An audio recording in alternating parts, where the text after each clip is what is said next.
Sa gitna ng kwentuhan sa hapagkainan, ipinatawag ni Kuya ang unang 7 official housemates sa confession room para magbigay ng isang napaka-importanteng task. Ibinibigay ko sa inyong 7 ang mabigat na desisyon sa pagpili ng susunod at huling 4 na official housemates.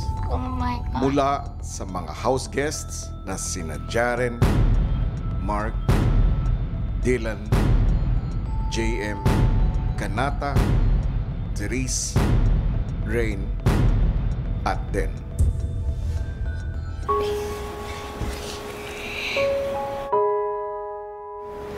Iyak ako, grabe. Dala ang mabigat na task ni Kuya. Sinimulan na mag-deliberate ng housemates. Bigat nito. Hirap ang design. Oh. Parang yung kaba, kuya, is kung tama yung desisyon. Aloy.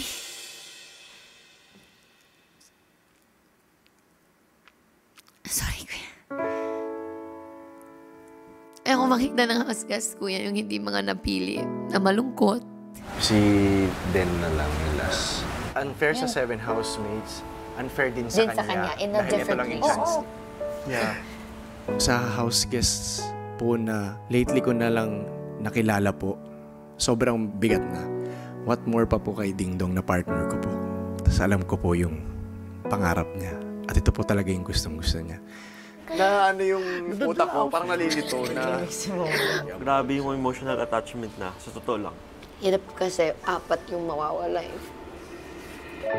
Kinaumagahan, umabot din ang 7 official housemates sa kanilang desisyon. Pero ramdam ng lahat na hindi ito naging madali. Hindi naman sila. May na.